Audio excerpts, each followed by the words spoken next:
بسم اللہ الرحمن الرحیم۔ السلام علیکم دوستو، کیا حال چال ہیں؟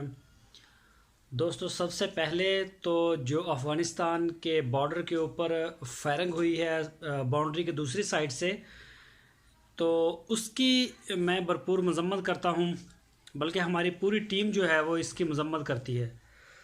تو بہت ہمیں تکلیف ہوا ہے کہ جو دشمن ہیں ہمارے، وہ اب اندر سے تو دشمن ہمارے کافی کمزور ہو گئے ہیں، ناکام ہو گئے ہیں، اور انہوں نے جو ہے وہ بیرون بارڈر کے دوسری سائڈ سے جو فائرنگ کروانا شروع کر دی ہے۔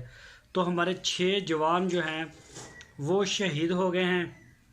تو یہ بہت برا ہوا ہے جو فائرنگ ہوئی ہے۔ تو یہ جو شہید ہوئے ہیں نا، تو ہمیں کرنا یہ چاہیے، ہمارے اداروں کو، جو گردار ہیں ہمارے پاکستان میں، گردار ہم نے جن کو ہم پکڑ رہے ہیں یا کچھ پکڑے جا چکے ہیں، جنہوں نے ملک کو لوٹا ہے، 6 کے بدلے 12 لوگوں کو پھانسیاں لگا دی جائیں۔ انشاءاللہ جیسے جیسے ان کو پھانسیاں لگیں گی، ویسے ویسے ہی ہمیں ہمارے ملک میں سکون اور امن ہوتا جائے گا، آپ دیکھیں گے انشاءاللہ۔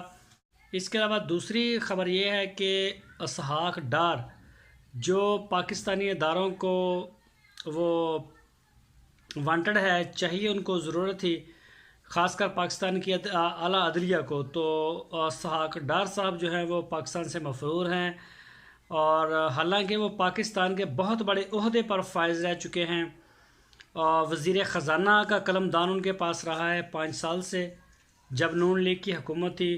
تو نون لیگ کی حکومت کے دوران ہی جب انہیں پتہ چلا کہ ہماری حکومت اگلی نہیں بنے گی، تو انہوں نے اسحاق ڈار کو وزیر اعظم کے جہاز میں بٹھا کے ملک سے باہر بھیج دیا انہوں نے لندن میں۔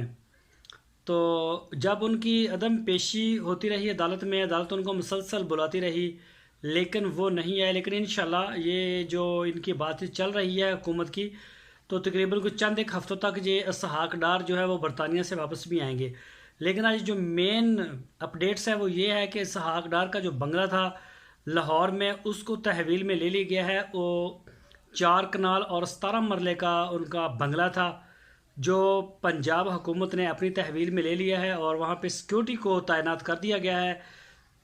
اور مزید خبر یہ ہے کہ آنے والے کچھ دنوں تک اسحاق ڈار کی اور بھی کئی بنگلے ہیں، پلاٹس ہیں، اور ان کے کچھ بینک اکاؤنٹس ہیں، جن میں تقریباً کم و بیش 50 کروڑ کے قریب اس میں پیسے ہیں، اس کو بھی فریز کر دیا جائے گا، اور جو باقی پراپرٹی ہے اس کو بھی جو ہے وہ بھی حکومت پنجاب کے قبضے میں دے دی جائے گی۔ تو یہ اپڈیٹ تھی آپ کے لیے دوستو۔ اگر آپ کو ہماری ویڈیو اچھی لگی ہے تو ویڈیو کو لائک کریں، چینل کو سبسکرائب کریں، اور بیل آئیکن کو پریس کریں تاکہ ہماری نیو اپڈیٹ آپ کو فوراً مل سکے۔ اپنا بہت سارا خیال رکھنا، پھر ملیں گے، اللہ حافظ۔